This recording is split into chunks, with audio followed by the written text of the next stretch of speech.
Welcome back to Kingdom Cast. This is your host, Bad Luck Chuck. We are back at it again with another episode of Kingdom Cast. Don't forget to like, subscribe, comment, and share all your social media platforms.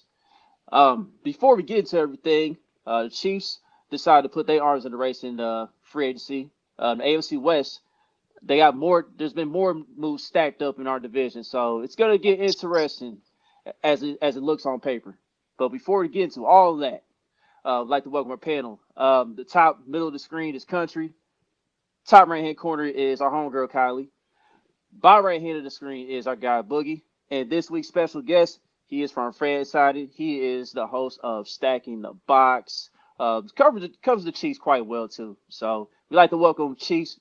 We'd like to welcome Matt Verderame. Matt, Thanks how you doing this today, man? Hey, thanks for having me. Appreciate it. Doing well. Cool. So let's get into it, man. Let's get into the big news of the day. The Chiefs, they signed JuJu Smith-Schuster officially. Signed to a one-year deal. And come to find out, the details of the contract is it's only a $3.4 million contract, and the rest of it was incentives. So it could be up to $10.25 million if he reaches all those incentives. So the Chiefs, they introduced JuJu today in the press conference and everything. And of course, the whole TikTok question had to get addressed and everything. But JuJu looked quite serious in addressing that, saying that he just wants to come here and work. He came here to win a championship. So we'll just see about that, man. You know, action means louder than words. So, but let's go ahead and talk about the JuJu acquisition here. JuJu, I know he's a good route runner. He's pretty good at blocking in the run game, and I think he'll be a key asset on third downs, you know, if Tyreek and Travis get all the attention. So, Matt, what was your thoughts on JuJu being a Kansas City Chief?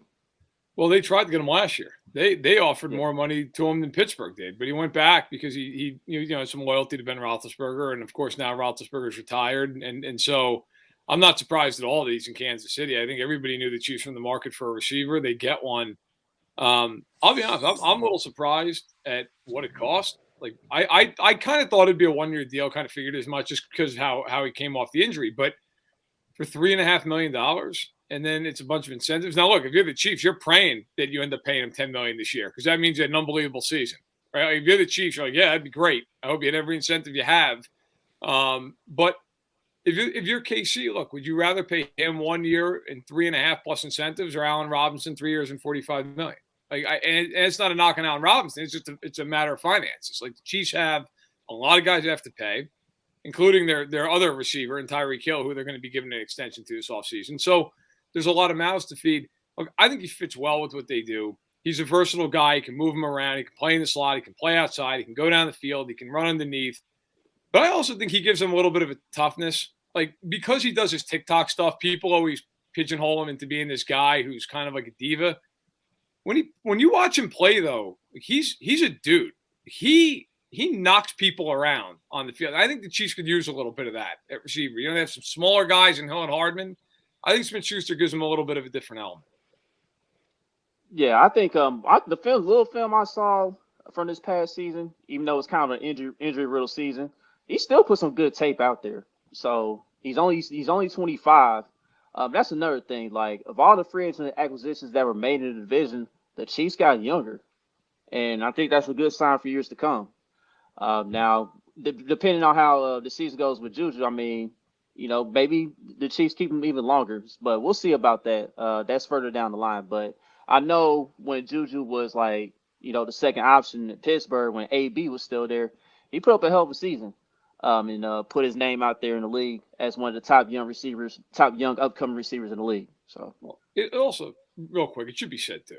I mean, look, I'm not trying to shill for Smith-Schuster. Like, we'll see what he ends up doing. But the last 3 years, everybody's like, well, he hasn't had great production. Look at those quarterbacks have been. They have no quarterback. Like, Ben Roethlisberger last year, all kidding aside, it was a struggle for him to throw the ball more than 10 yards, like with any kind of velocity whatsoever, right? Like, I've watched every Steelers game for the past 3-4 years, like either live or going back and watching on Game Pass. Roethlisberger can't drive the football. So there's no opportunity to catch the ball. And then a couple of years ago, 3 years ago, it was Duck Hodges and Mason Rudolph. Like, they had no ability to throw the football. You're going from that to Mahomes. Now, I get it. You have Hill and Kelsey on this team, right? Like, they're always going to be number 1 and 2 in targets as long as they're healthy.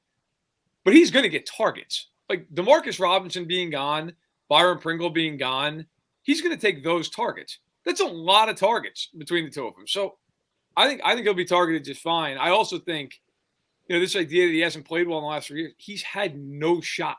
I mean, they can't. There are so many games if you watch, not just him, Claypool, Deontay Johnson, Washington, they're wide open. And Roethlisberger can't get him the football.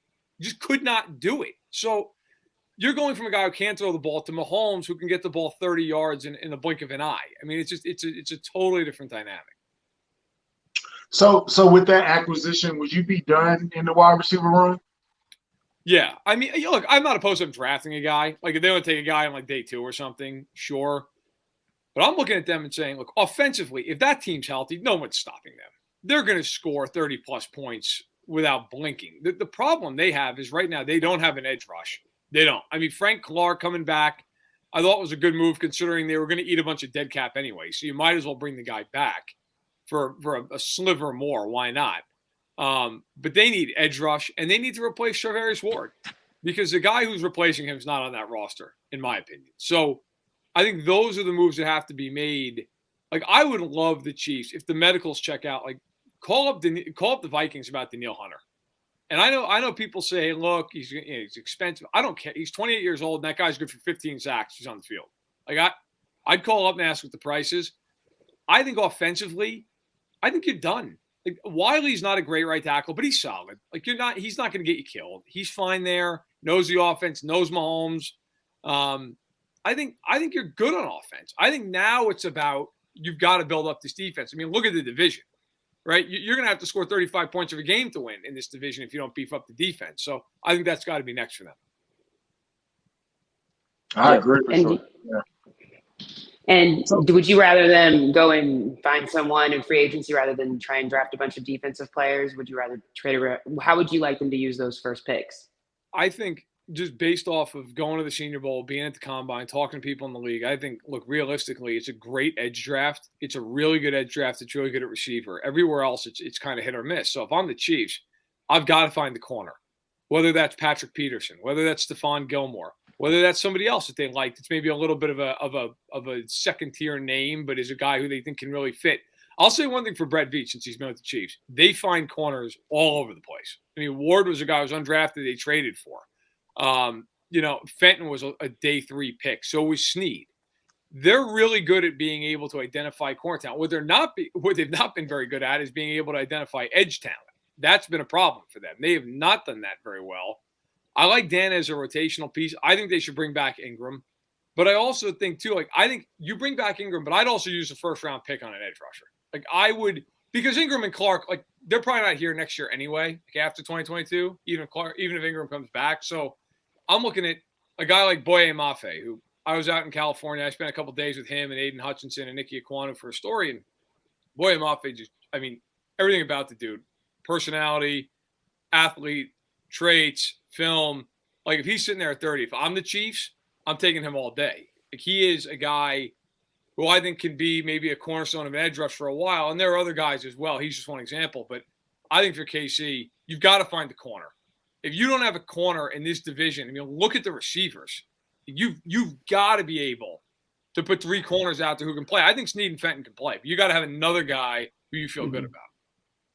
So would you rather throw a rookie into the fire, or would you rather get one of those vet guys that you mentioned? I want a corner. I want a vet guy because I don't want a rookie trying to lock down Davante Adams. I don't want a rookie having to deal with all those guys in Denver, right? Or Allen and Williams. Like, Patrick Peterson's not the player he was 3 years ago in Arizona, but he's a serviceable cornerback. Stephon Gilmore's still good. Like, he had some injuries, but when he came back in Carolina and played, he was really good. I think if you're Kansas City, you've got to go out and get a vet corner. I don't care how you do it, right? Like, I'd be more okay with them going out, getting a vet corner, maybe bringing back Melvin Ingram, and then drafting an edge rusher and saying, okay, we'll go forward with that. You do have Chris Jones inside. You've got Wharton who gets decent push.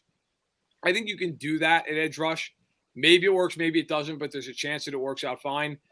If you're throwing out Fenton, Snead, and a rookie, you better hope that rookie's really good right away. Because if he's not, you got problems. I mean, not even just in their division. They play the Bills. They play the Bengals. They play the Bucks. They play the NFC West.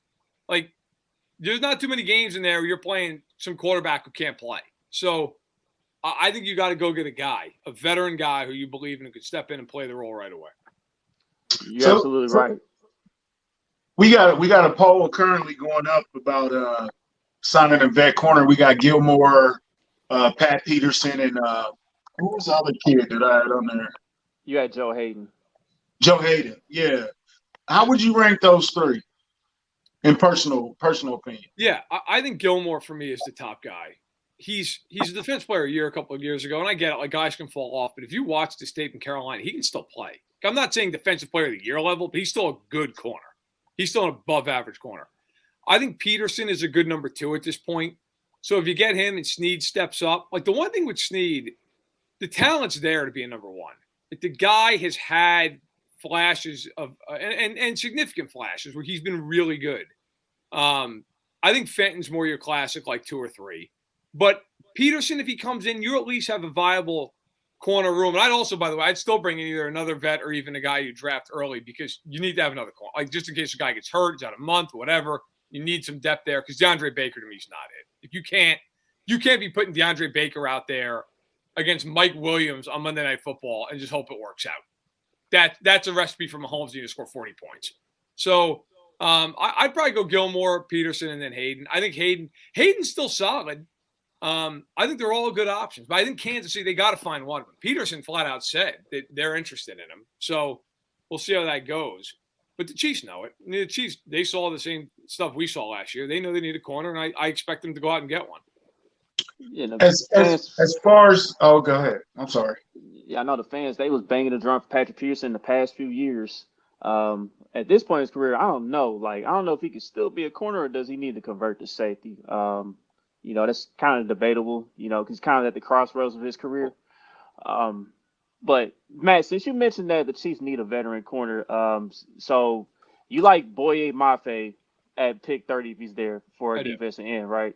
Do you think there's an option for the Chiefs to trade up and maybe get somebody better for defensive end, or do you think Boye Mafe is good enough? I personally, now look, I'll flat out say, I also spent 2 days with him and got to know him where I didn't, you know, some of these guys, I don't know from Adam other than the fact I've just, you know, maybe asked him a few questions at the combine and watched the tape, but just having watched him kind of when no one else is watching him, like behind the scenes, just, you know, just the way he works, the way he interacts. I just think he would fit with them. I think he would fit really well with them. But, you know, hey, listen, could they trade up? Sure. They've got 2 third-round picks. They've got the ammunition that they haven't had in years past where they could do that. Like, that's the one thing that's interesting about all this. Like the AFC West, look, they have gotten all the new shiny toys, right? In Denver and LA and Vegas. And that, hey, kudos to them. Denver's a lot better now because Russell Wilson's a hell of a lot better than Drew Lock or Teddy Bridgewater. Like all these people slandering Russell Wilson, like, oh, he's not that good anymore. He's a hell of a lot better than those two. Right? Like, come on now. Yeah, what are we talking about? That guy's won the whole thing. Okay? I mean, that's just the facts. The Chargers, J.C. Jackson is a big upgrade. Now, I'll tell you right now, I'm based out in Chicago. Khalil Mack, I think, is still good. I don't think he's the game-changing force some people think he is at this juncture. Maybe he turns back the clock and he has a great year. I think he's still a factor, but he's not the guy. Kind of like I talked about Gilmore, right? Still good, but maybe not who he once was. And then the Raiders go out and get Adams, which I'll tell you what, honestly, I thought they gave him a lot. Like, including the contract, like that is a lot to still be what I think is the 4th best team in the division. But they're better. But Kansas City, like those teams all now have like no picks, right? The Chargers don't have a 2nd and a 6th, though they still have their 1st. Denver has no picks forever. The Raiders don't have a 1st or a 2nd. Like Kansas City's got an opportunity to really not only get better, but as you mentioned earlier, Chuck, like they're getting younger, which is a dangerous combination. Like these other teams are getting better, fair enough. They're getting older. The Chiefs, and they're losing their picks, right? The Chiefs are somehow getting younger and hopefully better. We saw the draft last year and what they were able to do. And if they do that again, they're pretty well set up. So I think, you know, and I'll throw out one thing too. I know it's just kind of off the cuff, but I mentioned this on the Arrowhead Ag podcast. I wonder if the more Tyrann Mathieu sits on the market, I have no inside info on this. I've tried to get some. I have no idea. Like, I wonder if the Chiefs would say, hey, Tyrann, Want to come back on a 2-year deal? Because he can play slot, and so can Justin Reid at times. And they love playing 3 safeties. Like, would you roll a 3 safety look out there with Thornhill, Reid, and Matthew and just have one of them drop into the slot? I'll tell you what, if you're a quarterback, it's a hard defense to figure out what's coming because they can all do a bunch of different things. It's a great way to disguise it. I don't know if they do it. I have no idea if they'll do it. But the more he sits out there, the more I think about, if you're the Chiefs, it's not the worst phone call in the world to make. I came to that same conclusion at Justin Reid's press conference. He absolutely glowed over Tyrann Mathieu for like 7-8 minutes, maybe, and about how his pregame speeches, how the knowledge he brings to the game, his attitude that he brings to the game. We're talking purely on-field antics right now. We're talking not off the field stuff, but on the field. I mean, what other options? That has to be like one of the top options out there, unless you like Landon Collins or Deshaun Elliott more. But Tyrann knows the defense. Landon Collins is a linebacker at this point. I don't. That's what I'm saying. I'm like, no. I got to tell you the truth too. They could have signed him 3 years ago. They did not try to. They signed Tyrann Mathieu. If I'm Kansas City, I'm at least having that conversation in the front office. Like, hey, we need another DB. And we know what Tyrann Mathieu is. We know how well respected he is. That guy's going to the Hall of Fame. Like, that guy is an all-decade player, 3-time first-team All-Pro, I believe 6-time Pro Bowler, Super Bowl champion. If I'm Kansas City, I'm at least debating internally, hey, what if we bring this guy back? Because we play a million 3 safety looks anyway. Thornhill's cheap. Reid, comparatively to his talent, is fairly cheap. And if you bring back Mathieu and you basically just guarantee 2 years, you can rotate those guys in at slot, at free, at strong. Like, it gives you a lot of versatility. And Reid and Mathieu have played together. They know each other. So I think if you're the Chiefs and you're looking at your options, this is not the worst option in the world. I think they actually should consider it. Now, whether they will, I don't know. But I think it's something worth looking into anyway. Improving quarterback should be more important than getting another safety, I think, right? Oh, I think so. But my point is with Mathieu, he and Reid play slot corner at times. So in 11 personnel and there's 3 receivers out there, like, you could drop one of those dudes down as a slot corner and play Fenton and Snead outside. Now, maybe the Chiefs don't want to do that. Maybe they just want a guy who's a pure corner, and that's fine. But those guys also have man-to-man skills you could utilize. Like, I wouldn't bring in Mathieu thinking that, they're just safeties. I'd bring in those guys thinking, okay, hey, like, one of these dudes can slide over and play slot. It's an out-of-the-box idea. I'm not saying I wouldn't bet that they're going to do it, but I think if you're Kansas City, would you rather have that scenario or would you rather draft a second-round corner? I mean, I personally rather have that scenario. Now, maybe they just say, look, we believe in our coaching staff. We believe in the ability to get these guys up and ready. And that's fine. They have a track record of doing it with their corners. But I would at least banter the idea around a little bit. Okay, I'm going to put my conspiracy hat on right now. And you can join me if you want to or just say I'm crazy. If we're interested in Patrick Peterson and we bring in Patrick Peterson, I think that immediately grabs Tyrann Mathieu to come back in because of their relationship of being so close and playing in Arizona. And then you got those 2 guys in your DB room who has more knowledge than those 2 guys at every aspect of the defense in the game. I think you'd be hard-pressed financially to do it, but I also think they are really close. And I think it depends, man. Like, Tyrann Mathieu still sitting out there tells you that there's maybe not the market that he was hoping there would be. I mean, I would be surprised at this point if he gets a huge contract. Like, if he gets Marcus Williams money, I'd be shocked. I don't think that's happening. So, if he's sitting out there and look, man, like, it ends up being one of these things. It's like 2-25 or something. If you're the Chiefs, again, your defense needs to be excellent. Look at the division. Like right now, if you're the Chiefs, you've got to be in one way saying, hey, look, we're still the favorite in the division, which I think they are. because they've won it 6 years in a row, and they have the best quarterback, the best coach, the best offensive line, and I think the best weapons. I mean, if you lined up all the weapons in the AFC West, the top two are in Kansas City. They are. So then, if you want to argue Davante Adams, that's fine. Like, I'd respect that. That's fine. I think, Hill and Kelsey have such a track record with Mahomes, but Adams has been amazing. But I think overall, if I'm the Chiefs, I'm just trying to get better defensively however I can do it. And if they could fit those guys, great. I think look, no matter what you do, however you do it, you've got to get a corner. Like they just cannot go into the draft with this group of corners. It's a disaster.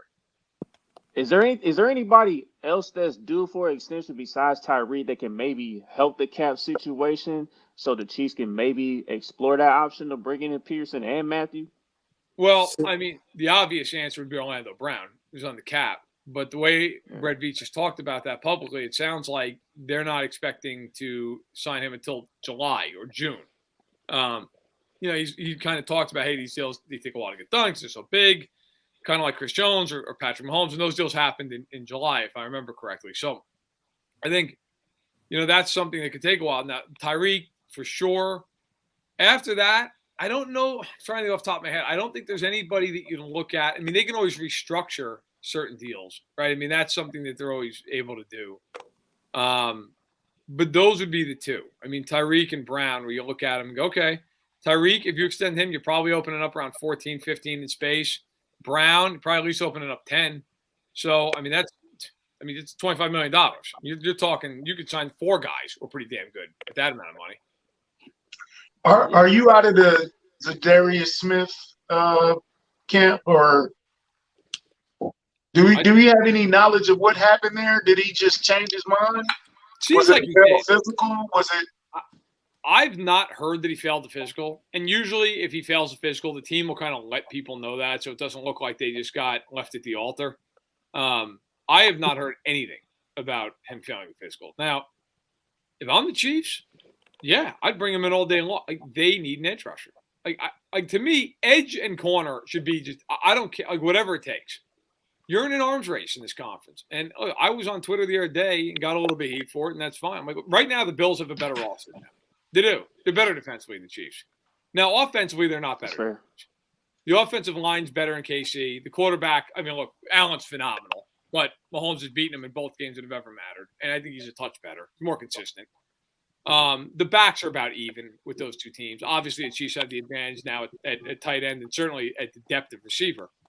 So Kansas City's better offensively, but Buffalo's better defensively. There's just no two ways. They are much better defensively. But if the Chiefs were to get a Zadarius Smith and then grab a corner, I think it swings back to KC. I think it's really close. It's a 1A, 1B thing. For all the stuff that's happened in the AFC, not just the West, but the whole conference, to me, those are still the two best teams. I respect what the Chargers have done. I respect what Denver's done. I respect what Baltimore and Cincinnati and Cleveland have done. But those teams are not Buffalo and Kansas City. Those two are still there. And for the Chiefs to ever get a 1 seed with the way the divisions are right now, they got to load up.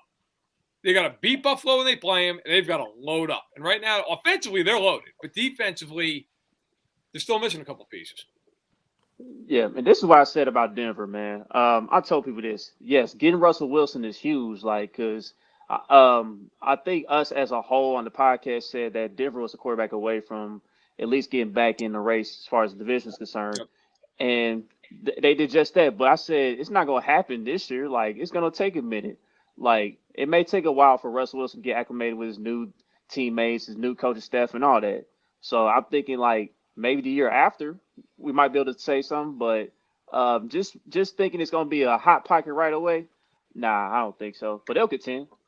You know what? I think with them, the interesting thing is, so their offensive line is not good. That's a problem. It's been a problem for Wilson in Seattle for years. It's not good now. Their weapons are really good. Their receivers are underrated. The back is good. Javonte Williams is a good back. Defensively, it's kind of weird. Defensively, I thought the Chargers really knocked it out of the park in free agency. I love J.C. Jackson. I think Sebastian Joseph Day is a really good player. I thought the Randy Gregory signing was insane. And I felt that way when that contract came down, and it was with Dallas.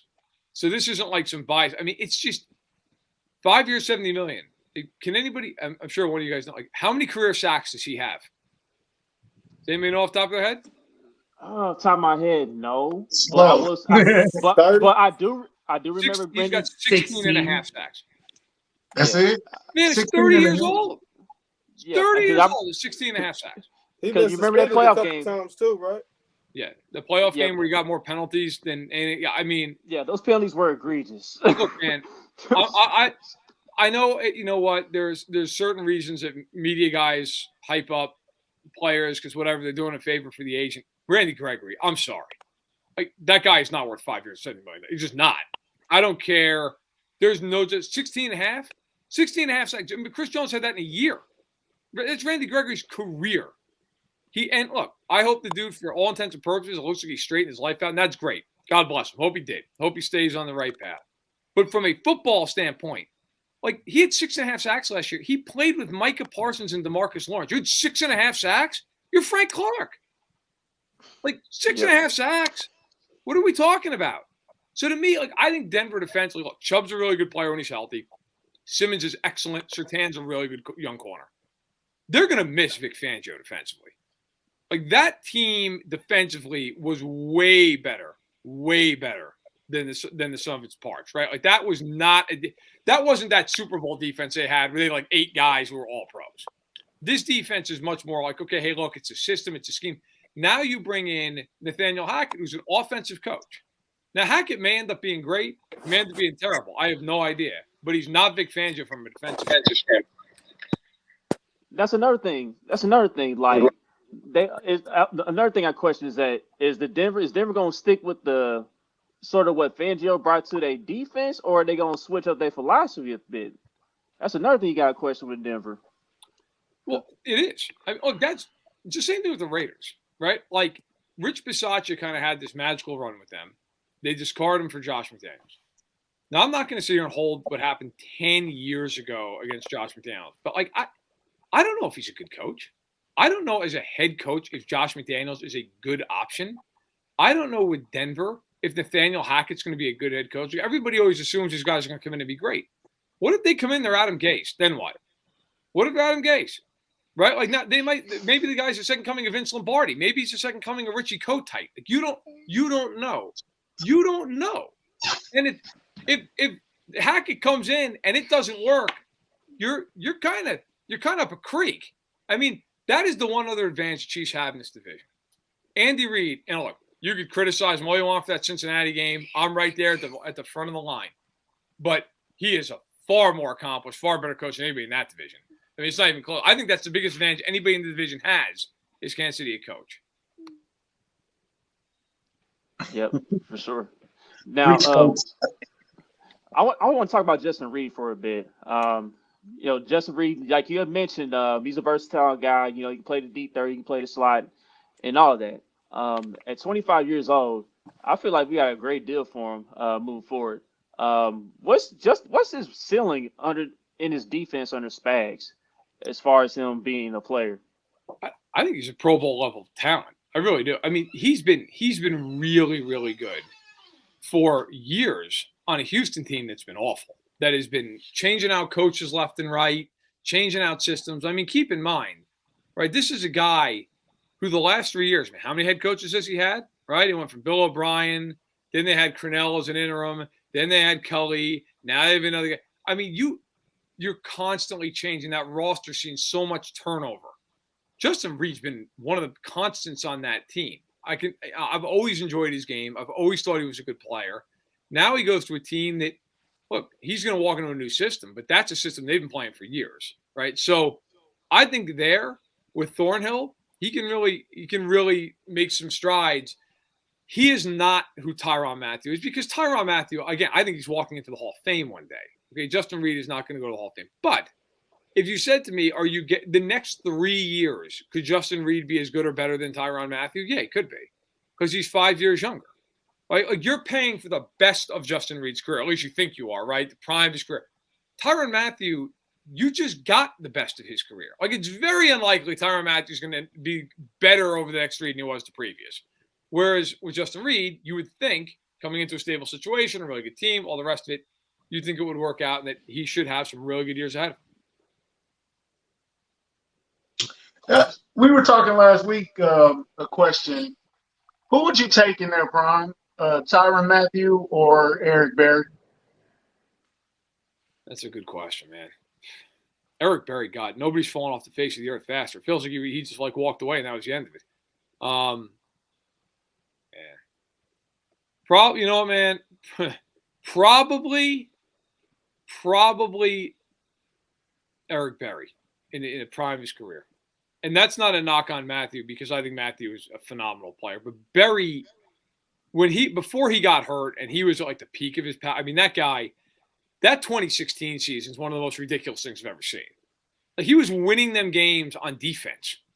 I mean, that whole year with the pick 2 and the pick 6, and that pick 6 in Carolina where he made like 12 guys miss. I mean, it was just Eric Berry, because I think they were both great leaders, so they kind of cancel out there.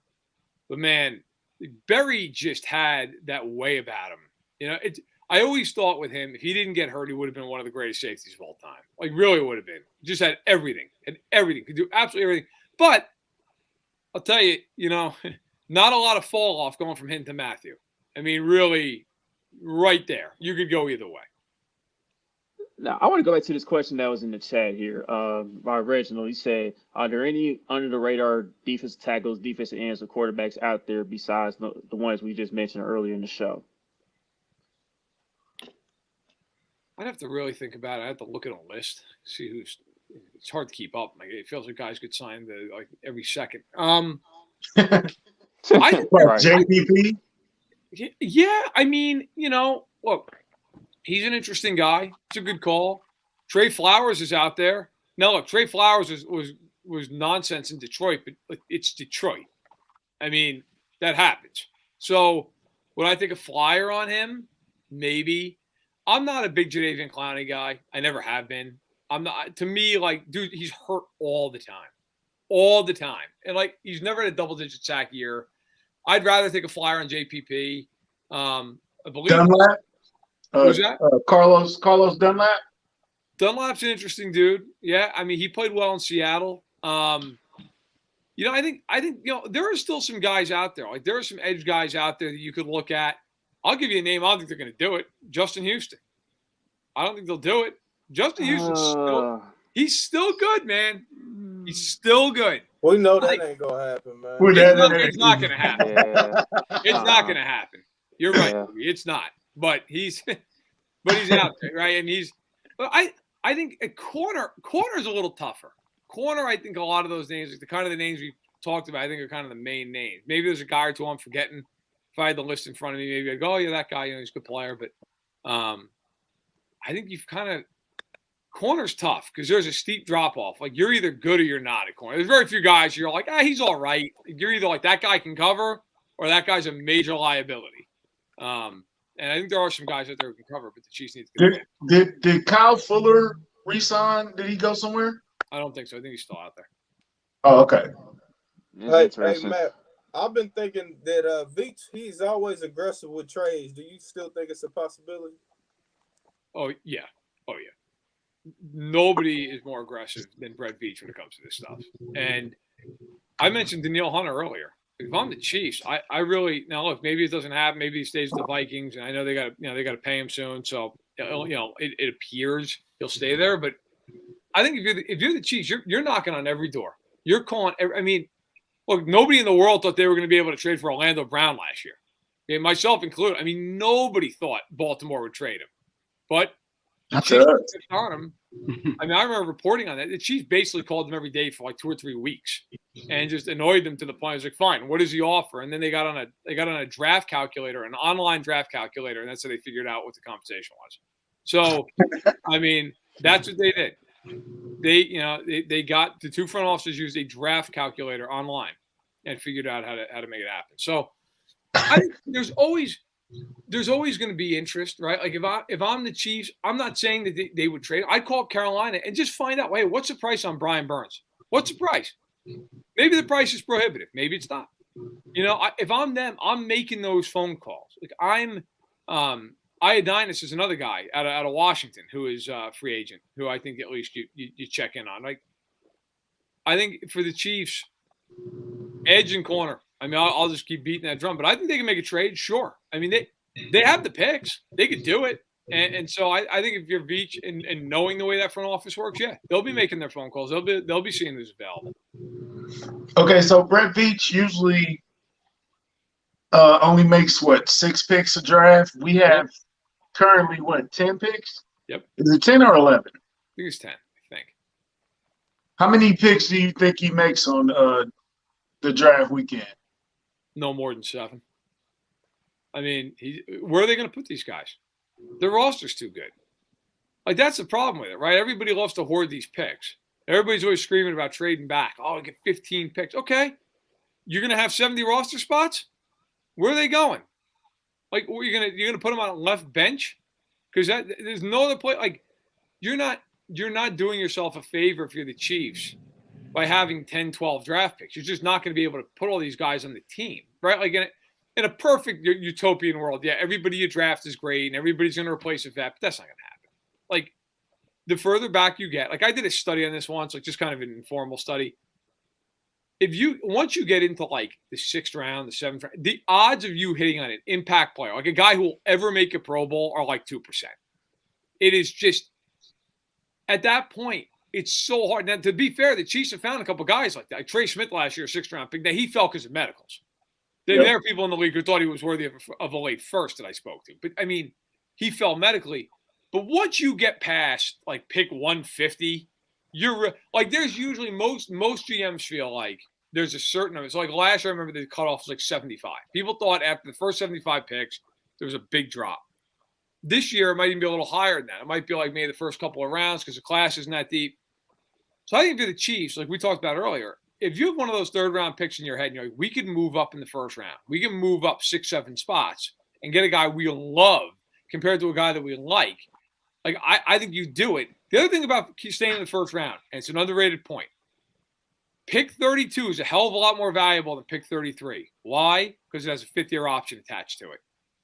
That matters to GM. That is cost control for a year. So if you're the Chiefs, I don't want to trade out of the 1st round. Because if I'm trading back out of the 1st round, I'm losing a year of cost control. With all the contracts that team has, you need that year. That's huge. So I think that's something to keep in mind as well. Yeah. So, like, as far as how the AFC West picture looks as of now before the draft and everything, like, what order would you have the AFC West right now as far as, like, who would finish? Chiefs, Chargers, Broncos, Raiders. I think the Raiders have gotten better talent-wise. Chandler Jones is great. He's better than Yannick Ngakoue, and Davante Adams is amazing. The problem is everybody else on defense, it's not Chandler Jones or Max Crosby. They're not stopping anybody defensively. I know they have a great edge rush. That's fantastic. It doesn't matter if your corners are beat in a second. They can't guard you. I mean, that's the thing. And then with Adams, look, their weapons are great, man. You've got Adams and Renfro and Waller, and Carr's an underrated quarterback. The line's so-so. They're going to score their points. I just don't – first of all, I don't buy McDaniels. He's got to prove to me that he's a good head coach before I buy into Josh McDaniels. Because, like I said, I'm not holding it against what happened in Denver, but I also remember what happened in Denver. The Broncos – like I really like Wilson. I'm higher on him than a lot of people. That being said, it is a new team. It's a new head coach. It's a first-time head coach. It's a defense I think is going to take a big step back because Fangio's not there. I think Denver's a good team. I think Denver's a playoff team. But I think I think they're going to win like 10 games. The Chargers, I mean, we're here every year with the Chargers, where they are the Super Bowl champion in April every year. Every year. Boy, and then the season starts and they lose to Houston. And we end up in the same spot. Now, I love Herbert. I love the talent. Their offensive line outside of Slater and Lindsley still scares the hell out of me. The only thing that scares me with them offensively with Allen and Williams is both guys have injury histories. If one of them gets hurt, it's a hell of a lot easier to defend that offense. So you just double the other guy, and there's nobody beating you at tight end or at slot. So that said, though, look, I love the move of J.C. Jackson. I like Joseph Day coming in there. I think they're like an 11-win team, but I still look at Kansas City. And look, to me, schedule matters, right? If you look at their schedule, I still think it worse. Like they're 4-2 in the division. I think they're going to beat the Raiders twice. And if they split with the other teams, like, okay, fine. I think the sweep in the AFC South. They get Tennessee at home, and the rest of those teams are horrific. The Colts have no quarterback. I'm not, I can't take them serious until they have a quarterback. Jacksonville's better, but I mean, better is relative when you won 3 games last year. And then there's Houston. Like, I look at the Chiefs and say, I think they're probably winning like 12 to 13 games. And if they do that, I think they're the best team in the division. Yeah, so you basically confirmed that the AFC West is going to have 3 playoff teams this year. I think it will. It might have 4. I don't think it will, but it could. Like, I think it's going to have 3. And I know Raider fans will hate me for that because it's like, well, we made it last year. Okay, sure, I get that. But Baltimore also was 7-2 and fell apart. So nobody left to field the team with. Like, nobody talks about Baltimore and all this. And I get it. Like, look, Lamar is a polarizing dude to a lot of people because he's electric and he's an incredible player. But, like, their passing game is usually meager statistically compared to other teams. But, like, Baltimore is a really well-coached team with an electrifying quarterback. Like, that team is not just going to win 6 games next year. Like, everybody's going nuts about Deshaun Watson. Baltimore is better than Cleveland. So is Cincinnati, by the way. Like, both those teams are better than Cleveland. And Baltimore got better this offseason, too. Yeah. Like, Baltimore and Cincinnati are better than Cleveland. Buffalo is better than the Raiders. Somebody's got to win the AFC South. And so, I'm assuming Tennessee. And then you have the other 3 teams in the AFC West. The crazy thing about the AFC, you're going to have quarterbacks who are legitimate top 10 to 12 guys who don't even make the playoffs. There's no room. Can't get in. It's nuts how good the AFC is. That's interesting. Yeah, all right, so you mentioned Deshaun. What are your thoughts on him going to the Browns? So, from a football standpoint, Deshaun Watson certainly makes them better. Now, if he gets suspended, of course, then that's going to take a big chunk out of their year. But that aside, from a football standpoint, I mean, he's phenomenal. I tweeted out there, and this isn't a knock on him because he's a great talent. I don't know if he's a top 5 quarterback in the AFC because all the talent is. You look at the AFC: Mahomes, Allen, Lamar, Burrow, Herbert, Wilson. Like, you could certainly make the case he's top 5 guy. But, like, I could also make a fairly strong case he's not, right? So you're giving up $230 million guaranteed for Deshaun Watson, who, look, talent-wise, he is deserving of that kind of money. He is an upper echelon player. There are no criminal charges being filed against him. All those complaints were dropped in the Texas grand jury. There are 22 civil suits still against him. I think you are taking a big gamble based on where he's at right now. Like, and I'm not a judge or a juror. I'm not going to sit here and say if I think he's guilty. It doesn't matter. I think that it makes no difference. It's not important. What is important is that's his reality. And if you're Cleveland, you're taking a big risk. You are. I mean, there's no 2 ways about that. If this doesn't work out and you go 7-10 the next 2 years because either he was suspended part of 1 year or, whatever, the team's not good around him or he disappoints for whatever reason, you're going to have people screaming about a very controversial move that ended up in you doing nothing. I mean, that and you've got nowhere to go with that contract. That's not like Pat Mahomes' contract where you can move money down the line. That is all in 5 years guaranteed.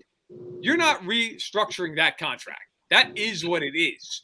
So they've put themselves in a spot. Now, maybe it works out for them, but it's a very, very big gamble. all right, I'm gonna push back on what you said about who's It's the best also quarterback in that Cleveland. division. Yeah, I'm gonna push back a little bit because Deshaun, before he sat out a year, had to go through what he had to go through. This man was one of the best quarterbacks in the league. I think he threw for like 33 touchdowns, only 7 picks, and threw for over 4,500 yards. Something ridiculous. He had a ridiculous year in Houston. Yep. And this was despite of Houston being terrible because you got to remember, Bill O'Brien drug that team into the ground when he took over as the GM as well. Like the DeAndre Hopkins trade and all the other moves they made, man, that put Deshaun in the Bible. Where Deshaun, he had to basically do some heavy lifting, and he kept to Texas in a lot of those games. They just couldn't close just because they didn't have the talent. So I think in Cleveland, if he doesn't serve suspension for a long time and everything, they got better talent across the board, in my opinion, than what he had in Houston. I know DeAndre Hopkins, he's a better receiver than Amari Cooper probably. But other than that, they got the backfield. They got a better offensive line. Defensively, you still got Myles Garrett there. You got other talent as well. You got Denzel Ward there still. So, if things go well, man, I think Cleveland can mess around and win the division. But, I don't know. I take Deshaun in that division as far as quarterbacks over Lamar and Joe Burrow. But that's just me. If he's suspended 6 to 8 games, will it even matter though? Because if you start off 2-4 in this conference, I think you're done. It's not going to be no 0-5 and coming back to make the playoffs. Not with these lineups across the conference. Like you got to be on it from day one. It's still worth it for them to make that trade, though. I mean, they had Baker. I agree. But I don't think this year might be a wash because if he's suspended for a long time, then you're already behind the 8 ball in murderer's row in the AFC. From a football standpoint, there is no arguing Cleveland's not a better football team. Cleveland is clearly a better football team. Deshaun Watson is twice the quarterback Baker Mayfield could dream of being. I mean, there's no arguing. 5 times that. There's no arguing that. Now, look, I would take Deshaun Watson, the football player, over Joe Burrow. I think he's far more talented. Look, the big lie of the playoffs last year was Joe Burrow being unbelievable. He was not unbelievable in the playoffs. Now, I give him credit. He was tough as hell. I mean, he took shots. That Tennessee game, that's one of the toughest performances I've ever seen. That dude, he got sacked 9 times, and he got sacked twice when they called the delay a game. Like, he got sacked 11 times in that football game. It was insane. But they never scored 30 points in a playoff game. Like, they were not great off. Their defense was what got them to the Super Bowl more than anything else. I would take Deshaun Watson as a player over Burrow. Now, I think Jackson's interesting because he's so hard. It depends on, like, what you want out of your quarterback. Like, if you said to me, who do I want to go 80 yards in 2 minutes? Deshaun Watson, right? I want Deshaun Watson. If you said to me, though, if you're like, let's just say, okay, you're a Chiefs fan, who would you rather play in a playoff game? Watson, because Jackson scares the hell out of you. Like, he's just one of those kinds of dudes, man. You could be in a game and you could defend everything right, and it doesn't matter because he just takes off for 30 yards and there's no stopping it. Like, he's so unique and he's so dynamic. I mean, hell, that's why he's the only unanimous MVP in NFL history, right? So, but I think that's the fun of the AFC right now. Like, if you lined up 20 people who follow the NFL and you should power rank the quarterbacks in the AFC 1 to 10, you get 10 different responses. Like, it is just nuts how good they all are, and it's going to be really interesting. I mean, I think Deshaun Watson, from again talent-wise, no question, the guy, he can ball. He led the league in passing yards and then went 4-12. But I don't know. I mean, there's just a lot more with Deshaun Watson right now than just football. Fair or not, like, that's reality, right? There's more to it than that. And I'm obviously waiting to see, like everybody else is, how it all unfolds and what happens. Yeah, and I want to talk about Lamar Jackson too, because I mean it's easy to pick on Lamar Jackson. The whole he's a running back jokes and all that other nonsense. Sure. But I have said this from the beginning. This dude has never had a legit wide receiver number 1, like a legit outside threat. Everyone talking about Marquise Brown. Look, Marquise Brown is a midget, okay? He wouldn't be a wide receiver 1 on any other team right now. Let's be honest, okay? And I said this before. I said, if you give Lamar Jackson somebody like the talent of healthy Julio Jones, you'll see where this Ravens team goes. That's just my opinion. Based on what Lamar has done with an all-pro tight end as a weapon on offense, that's incredible to me. I'm sorry. He still has one of the highest winning percentages in the league since he got in the NFL. So, hey, Matt, his teammates love him. His coaches love him. And I'll say this for the guy, like, he wins. I mean, he wins. Like, you say whatever you want, the guy wins, which I get, people argue back and forth. This QB wins a stat, whatever. But yeah, I don't care what it is. Like, they win football games. And last year, that team was 7-2 with us playing out there. Okay, they had nobody. And they're winning games left and right. And they were winning some weird games, crazy games. That's fine. But they were winning them. They were winning the football games. And it's not like it was just some flash in the pan. Like, he's been winning every year of his career. I think I'll say this. Like, if I were the Ravens, and this was my initial reaction to the Davante Adams deal, I was thinking to myself, if I'm Baltimore, I would have done that. But the Ravens, go get Davante Adams for Lamar Jackson. go get the man a one. Because I agree with you, Chuck. Like, they've had nobody. Now, I think part of it is I do think part of it is he is a little bit more limited in the passing game than a guy like an Allen or a Mahomes or Herbert. But I mean, hell, who isn't? Yeah. Right? Like, who's not? Yeah. But it is also fair to be like, come on, man. Like, stop with this. Oh, we got Willie Snead out here. Like, Willie Snead. I mean, every Chief fan in the world sitting there like, you got Hill and Kelsey, and everybody's like, it's not enough. They need another guy. Like, Lamar Jackson's got to be like, not another guy. Like, I'll take McCole Hardman. Like, he'd be the best receiver on that team. It's crazy. So I agree with you on that. Like, they have not done him any favors in terms of getting wide receiver help. And it's more impressive under a Greg Roman offense too, because Greg Roman, oh my gosh, this is the reason why he's been on so many different teams in the league as offense coordinator. Because like this offense gets stale throughout the course of it. The Lamar can't throw on to the team. outside, man. It's hard to scheme up. Don't start, man. We're gonna move past that. But Lamar Jackson, look, man.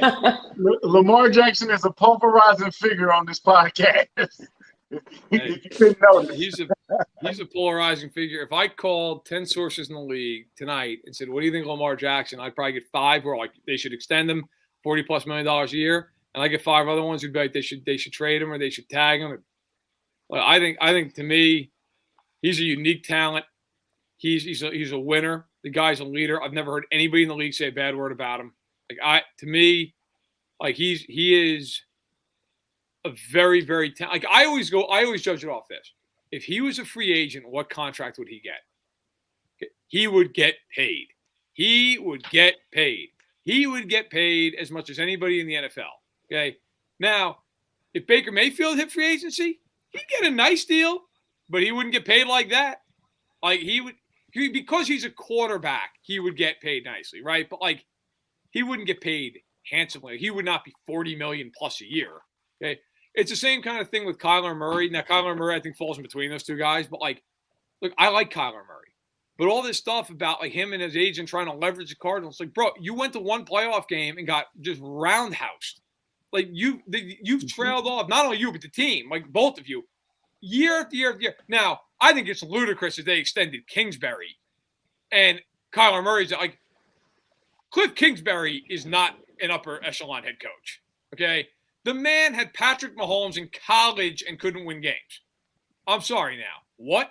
Like, and then you go to Arizona and you've got all this talent with Kyler Murray and you can't do nothing. You can't win a division, you can't win a playoff game. So to extend him and not Kyler is crazy. But, like, also, if Kyler hit the market, would he get paid? Yeah, he would. He's really, really talented. He wouldn't get Lamar money, though. Like, Lamar would get more than Kyler Murray. So that's how I always look at it. Let's not act like Lamar doesn't have a Super Bowl winning coach and one playoff win. Got a great coach. Yeah, he's got a great coach, but let's also not act like John Harbaugh didn't blow some of them games last year either. But he got like one that Green Bay game, Kylie, make him they stop. should have won that. I don't know how. There was another game they should have won during the season. Same Okay. shit, different day with these two. Okay. And Matt, we appreciate you being on today. I know we got limited time, and congratulations on your wife being pregnant, and God bless you, and God bless your potential kid or whatever. I don't know what to say. Daughter number 2. Yeah. Let's end on the Baker Mayfield situation. You always should be in the position to upgrade your quarterback, right? Or upgrade any player. Yes. Was Cleveland wrong to go out? Should they have talked to him more, or should they weren't wrong to pursue Deshaun Watson, were they? No. So look, here's what I would say about Cleveland, and this is a situation that is a delicate answer, but I would put it this way: what they should have done is simply said to him, which reportedly some reports say they even did this. To be fair, okay, some say they didn't, some say they did, whatever. Go to him privately, go to his agent, and say, look, if Deshaun Watson does not have charges brought against him in criminal court, we are going to approach him because he is a top flight quarterback. You are in the last year of your contract, and we owe it to ourselves to do the due diligence to talk to him. Exactly. Now, if Baker flips out about that, well, that's on Baker. But that's business, okay? I work at Fansided. I'm an NFL guy. If they said, hey, Matt, listen, we're going to talk to Peter King, I'd get it. Like, I'd understand that it's Peter freaking King, okay? And I am not him. So I get that. But if Baker's finding this out, as some have said, basically secondhand, and the Browns are on a flight down to Houston, that's a rough look. Like, nobody wants to find out like that, right? So I understand it. I think what happened with the Browns was they were not going to get him. And Baker comes out and says, I want to be traded. And the Browns can say all day long, you're not going to trade him. But let's be real now. Okay, if you're Baker, you're not going to go back there. You got to save face. You can't save face walking back into that locker room. Nobody's thinking you're the guy. They tried to trade you. They tried to move on from you. So they were going to have to trade him, which is why I think the Browns basically just said, look, man, whatever you want. Like, whatever you like, all this stuff, but he went there because he thinks they can win. They got a roster. That's all bull. He went there for what every other player goes to a team for. He went there because of money, which is fine. It's his job. It's his job. People go for jobs and money all the damn time. Okay.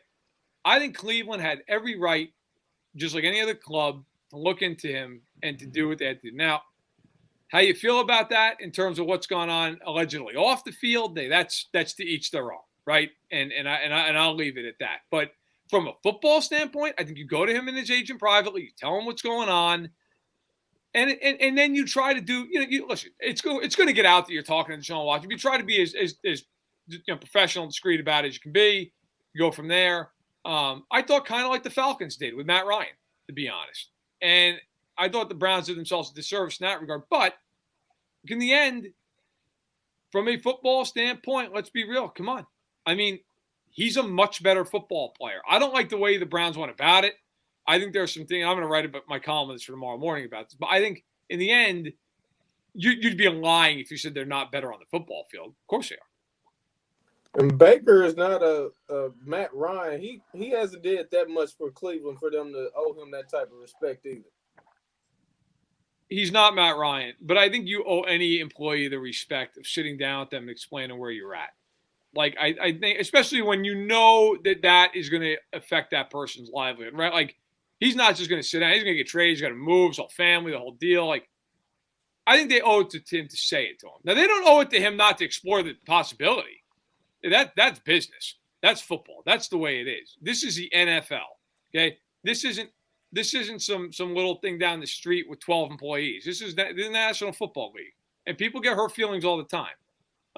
But you have to have those adult conversations. Now, Mayfield, look, I will say this. If I was him, and I don't think he's always been the most mature guy in the world, like that's a fair knock. But when you got Cleveland leaking out to Chris Mortensen, they want an adult in the room with everything else that's gone on allegedly off. Like that is, if I'm Baker, yeah, that's a shot across the bow, right? And an unnecessary shot across the bow. Like there's no need, even if you feel that way. I don't know that that's got to be leaked out to the media. Yeah, that was a shocker that they got leaked. That was a low blow, actually. Yeah, it's like, what are you doing, man? Like, come on. And look, if you want to sit there and say Baker's immature, fine. I'm not going to even argue that. But I think you're leaking that out to Chris Mortensen at ESPN. That's why. Like, what is the point in that? You know, all you got to say is, hey, look, we're just trying to get a quarterback that we feel is a better player. And we're all going to, okay, fine. No one's going to argue that. Everybody thinks Deshaun Watson's a better football player than Baker Mayfield, right? I mean, Baker Mayfield's family thinks that. I mean, come on. Like, everybody's got eyes. So I think that's all they had to say. Like, when you start, it's the same thing that happened with Kyler Murray in Arizona when he wanted the extension. And it started getting leaked out of Arizona, like all this stuff about him as a person.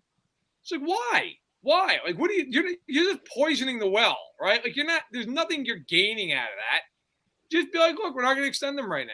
We're going to wait. Okay, fine. There's no reason to start like going like personal with the guy. That I think crosses a line. Yep. Bottom line is this: Cleveland's trying to win. People, they tired of losing. They've been doing a lot of that. Hey Matt, man, we are blessed and appreciate your appearance, man. And you went a little bit longer than we agreed to, but we appreciate every second of it.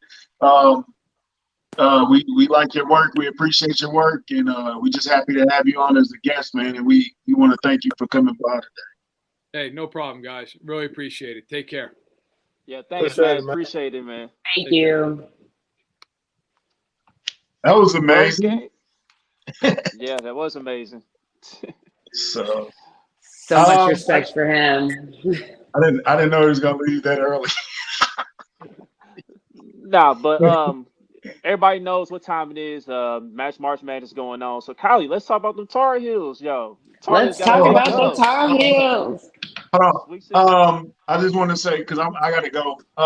Okay. I just want to say happy birthday to my pops, Big 60. Yeah, JP. Big 6. Oh, What's up? So thank y'all to the team, man. Thank y'all again to Matt, and I'll carry on, do your thing. Go KU. all right, bro. But yeah, let's talk about them Tar Heels though. Sweet 16, big time dub against Baylor. They had to overcome through some adversity with the zebras and all that nonsense. Manny getting ejected, that was dumb and all that. He should not have had a flagrant 2. Yeah, that was I was stupid. so mad. So mad. I was heated, sweating bullets the whole game. Well, all right. I was real comfortable because we had a 25-point lead, and then they, eject Brady Manic, and then I was like, it only takes one little thing. Like those runs come quick, and that's exactly what happened. And I did feel like the refs were trying to hand it over. I was like, do the refs have money on this game? Like it certainly, it took a real quick change. So overtime win. I'll take it. I honestly, from being completely transparent, I had Baylor winning in my bracket. That's just because I got the money on the line, But Tar Heels. So I'm ready for Thursday. They play Thursday, but then Duke's playing right now. I don't know how they're doing. They in a dogfight right now. They're only up 2 at the moment. First half about to be over 37-35. But yeah, so how you feeling about the matchup against UCLA? Sweet 16. They're rolling right now. I mean, if they can continue to shoot the way that they're shooting, I think they got a really good chance. Baycott and Manic both coming through, both strong guys. And if RJ Davis goes off like he did in this last game, I mean, that was the problem with the tournament is they were shooting like shit. They couldn't get anything to go in. They ended up losing that game in the ACC tournament. But then they came out strong, and they're making their shots, they're making their free throws, and they're shooting from behind the 3-point line and making them. So, I mean, if they can go in and do that and make those easy shots, then I think they could win. I'm all for it now, since my bracket's already not great. Yeah, I think pretty much everybody's done for the most part with what's been happening. But I know Baycott need to be better from the free throw line. That was horrendous. But and he's a good free throw shooter. I don't know. He was just struggling down the way. So that was rough. But who do you have going all the way? I had Arizona going all the way. My original Final Four was Arizona, UCLA, Auburn, and what was the other one? Damn, Gonzaga. Yeah, Gonzaga. Oh yeah. So you think UCLA will come out strong and beat UNC? That's what I got, but it's gonna be a good game. You know what I mean? It's not gonna be easy either way. I know North Carolina, I'm sure they motivated, come out that big win, and they're gonna give UCLA a run for their money. So we'll see what happens. They gotta stay consistent. UNC is wildly inconsistent, have been all season. So we'll see what happens. So Bug, man, what's going on in your world, man? Nothing, man. Happy Beach made a move. I'm good now. I'm waiting on Gilmore, man. Give me Gilmore. Yeah, that's all I want, man. Yeah, I know. You've been wanting this for a while. Fam, you did the spaces right before the JuJu signing got announced, bro. Like you just had to vent and get that off your chest, bro. I'm happy we did that, man. He was listening. He was on the spaces, then he went ahead and did that, man. So we need to we gotta do it. He had a burner account. Yeah, had a burner account. Yeah. Man, I was just happy to see them do something. Like we kind of all knew it was coming, but for a while I was like, hello? Is anyone out? Like, what's happening? So it was like a relief to know, like, okay, they're doing things. They're moving. I mean, yeah. We still got some money to spend, man. Let's make something else happen. I just wonder, like, what's the deal with this Tyreek extension? Like, why is this not done yet? So what I heard is that I heard it's likely to get done early this week. That's what I've heard. Just a matter of when it's going to be announced. So we'll be on the lookout for that. But I just know I'm mad at the Jaguars because they overpaid for Christian Kirk like that, and they reset the wide receiver market. So I'm sure Tyreek gonna cost a little more now, but we'll see. We'll see what happens when the deal gets announced and the details and all that. So hopefully Davante signing helped that. Yeah, but Davante got paid, bro. Yeah, but Tyreek gonna get paid close to that. Yeah, that's what I'm saying. So, what was Davante's deal? I don't remember. What was it? I think it was 5 years, 100. I think it was 5 years, 125.7 mil, something like that. Yeah, he got paid. Mm-hmm. It's a lot of cheddar. Yep. So man, it's just funny how Boogie was saying Brett Veach was only interested, like he wasn't gonna make no moves. I was the only one in the group patient, bro, and I'm like, dog, something's gonna happen, man. And Country was right on it. Like Country called the JuJu signing like weeks ago, like that was gonna be a thing that happened, and so we got a receiver now. So I think the focus should surely be on defense now. But I did see a tweet from Gerald McCoy, man. He was being funny, though. He told a joke because somebody asked him, like, what other big transaction going to happen today? And he said Christian McCaffrey to the Chiefs. I was like, huh? I'm like, hold up, what? He was like, my fault, right. bad info. I said, no. We don't have near enough money for that. We don't need that. Yeah, No. Plus, I need a running back that's going to be there for 16 games. He hasn't done that in a while. Yeah, no. That's true. Yeah. Struggling with injuries. And speaking of running backs, I mean, here, you guys have heard the rumor early this week about maybe Kareem Hunt. There's a possibility the Chiefs may explore bringing him back. I mean, what y'all think about that? Would y'all welcome that? Would y'all welcome the option of bringing him back? I mean, I think I would be dumb to say no. I wouldn't welcome him coming back. He's an amazing running back. But I just don't think the Chiefs are going to do it. They made a point by getting rid of him. I just think it's bad for the whole look if you bring him back after standing on a soapbox. Like, what do you think, bud? Yeah, I would take him back, but I just think that's dead now, man. How that ended, it's bad PR. They're not going to do that. It's too many other options they could do. Why even do that? Had those headlines. Man, listen. Shoot. I mean, the Chiefs done went through it before as far as like PR and stuff, and they was able to manage it and everything.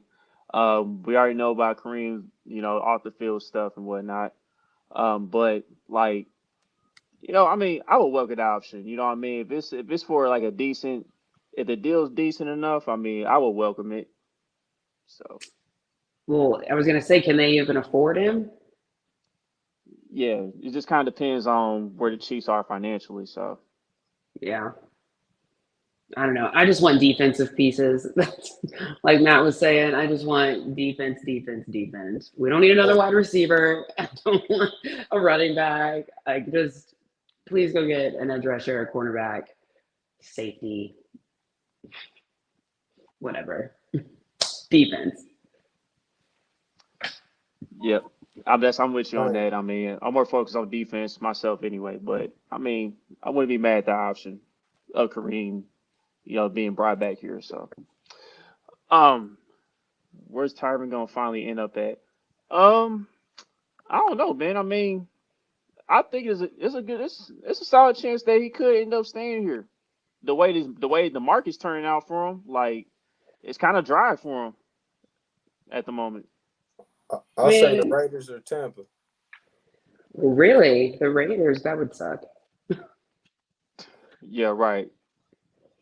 Here's the thing is, like, I don't know that he would come back to Kansas City, right? Like, Do we not think there was a little disrespect, or he at least thinks there's a little disrespect there with him not offering him anything that he would even think about coming back? Yeah, I mean, Knowing, there is that. But like Matt said earlier in the show, you would think something would have got done already. I mean, Marcus Williams got a big payday, and at this point, I don't think Tyron's going to get a deal like that or anything close to that. So we'll just have to find yeah. out. Mm. You said Boogie not feeling it, but I know Boogie not feeling it. Boogie is tired of seeing his tweets. I think He's it's tired of his done though, bipolar for real. behavior. I think it's done. Like they didn't even offer him a contract, man. Like she said, Yeah. I think it's more disrespect. He should be feeling more than anything. I think he done, man. Yeah. Yeah. And after all the cryptic tweets, I just don't. You gonna backpedal out of that and be like, "Oh, I'm back." I don't know. Yep. We'll see what happens, y'all. Well, so is there anything else you guys want to cover before you get up out of here? I don't think so. I'm excited for another week of free agency. See what happens here. Every week we're closer to the draft. OTAs. I mean, football season's basically here. It's proved that the NFL is still king, even though it's March Madness right now. It's still king with all this big time news. Oh yeah. Man, football, NFL offseason more exciting than, all that baseball drama. That's just personal opinion. I'd rather read free agency tweets than anything else. Man, the dude gambled and got suspended last week, man. That's like the 10th most talked about thing now. Oh, yeah, Calvin Ridley, yeah. like that ain't even shit no more. Brady Right. came back, Watson had been traded, so much shit happening. Man, yeah, let's talk about Brady. About Tom Brady. Did we talk about Tom Brady changing his mind? No. Did we talk about it in this show? Okay, all right. Let's address that real quick. Okay, so what do you think about Brady pulling this Brett Favre 2.0 stuff with the retirement and all that? Did y'all feel that there was a chance of that happening before he even announced that he changed his mind and is coming back for a 23rd season? I mean, I definitely felt like the way he retired was a little underwhelming for the career he had. So it felt like a little like, okay, but like there was still more to be said. And he said it because he's coming back. He was retired for all of 2 minutes. And that was a lot of fun for everybody. And then I start seeing these like lists coming back out, and he's back in them for the best QBs in the league. And I'm like, remember when he wasn't on the list because he was retired? That was fun. Now he's back. I think he's seeing how not easy, but how stacked the AFC is, and he's looking like shit. I really got a easier chance. Like it's a legit chance in Tampa Bay. You only got 2 or 3 tough teams that way. Period. It's a chance you get back to the Super Bowl, at least the NFC Championship. Yeah, to me. Yeah, but go ahead, Tyler. Go ahead. My bad. Oh, I just feel like the AFC is so stacked. If an NFC team I just think an AFC team's winning it next year. The AFC is so stacked. They're the better league. Yeah. Yeah, you would think. Back, but whatever. You would think. And like, here's how I feel about it. Here's a few things. One, Tom Brady didn't like how the Rams game turned out. He felt like it was stolen from him. Because I mean, there were some instances that, one, Von Miller hit Tom Brady, his helmet got on his chin, busted his lip. He didn't get a roughing the passer call in his favor. He got mad about that. And then he got a flag thrown on him for arguing with the ref and stuff. But it felt like Tampa was going to come back and win that game anyway. But another thing, like, jokingly, people were saying that he couldn't stand being in that house with Giselle and the kids for much longer. He's like, I got to get back out there. I can't do this. I'm not ready to be a full-time father yet. And then another thing, like, there's still that competitive fire with Tom Brady. He's still got the competitive fire. He's still got the itch. I mean, he's coming off a season where he's still playing at the top of his game.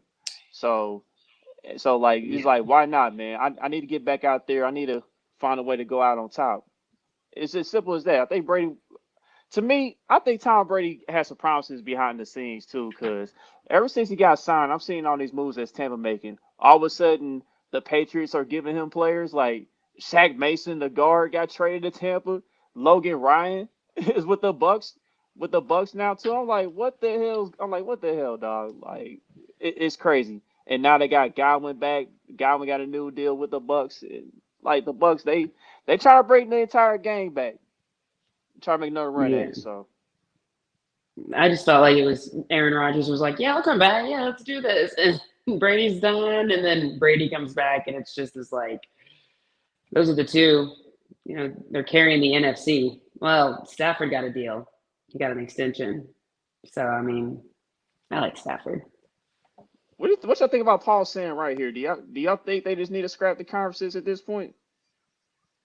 It's about to And just look like that in a minute. yeah, the Goodell, he like to change something every year anyway. So That's a big change, though. That's a right, really big change. right. I mean, it'll be interesting. It'll be interesting if they decide to just be like forget the conferences and rank the teams 1 through 14. But I don't think that's happening, man. I mean, to me, like I don't really see like a big issue. You know what I mean? I just feel like GMs just got to do their job and be on point. But as far as the MC goes, man, here's another thing with Tom Brady. He saw that Aaron Rodgers got all that money. You know what I mean? In Green Bay. He's like, shoot, I'm way better than this dude. He getting this contract. Nah, let me take this dude out one more time, man. So God. I I'm think so I think that's another mad. part. That's another part of his motivation, I think. He saw Aaron Rodgers get all that money. I was like, y'all giving this regular season ass quarterback all this money, and I beat this dude how many times? Right. So yeah. I was like, I actually yelled out, no, when I saw he was coming back. There was an audible scream of no's just across the house. I was so mad. Ugh. Whatever. Yeah, but yeah, as it stands right now, the AFC definitely has the better conference, as far as talent wise and everything. But we'll see what happens, man. We'll see what the NFC does throughout the rest of the offseason and all that. But I know it's gonna be between the Bucks, the Rams. Um, I'm just gonna say Green Bay because they're gonna win the division again, but they're not gonna get there. And then the AFC East is a wash, man. They still a joke. They still a joke. So yeah. And the Saints would be a contender if they had a quarterback, man. Like, and here's my thing with the Saints: if James Winston doesn't get hurt, they make the playoffs.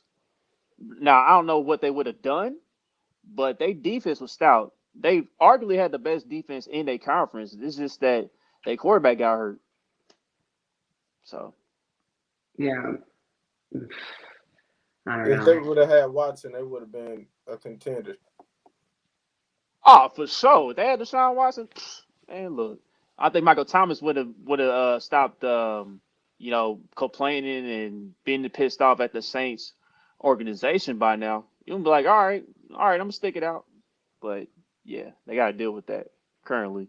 And then, of course, Kamara, we don't know how his situation is going to turn out either. So Man, I'm excited.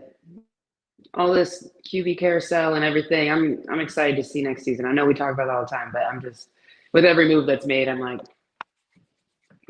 let's go. listen, it's gonna be a lot of fun. I'm like, hey, all these teams trying to take us down. They trying to take down the king, man. So I know the Bengals are the AFC champs, but specifically our division. Everybody in our division trying to take us out for real, for real. So we gotta be on our stuff. It's gonna be interesting. It's gonna be a lot of fun. So that's gonna conclude another episode of Kingdom Cast. Like, thank everybody for tuning in. Don't forget to like, subscribe, comment, and share all your social media platforms. And until the next episode, we out of here, people.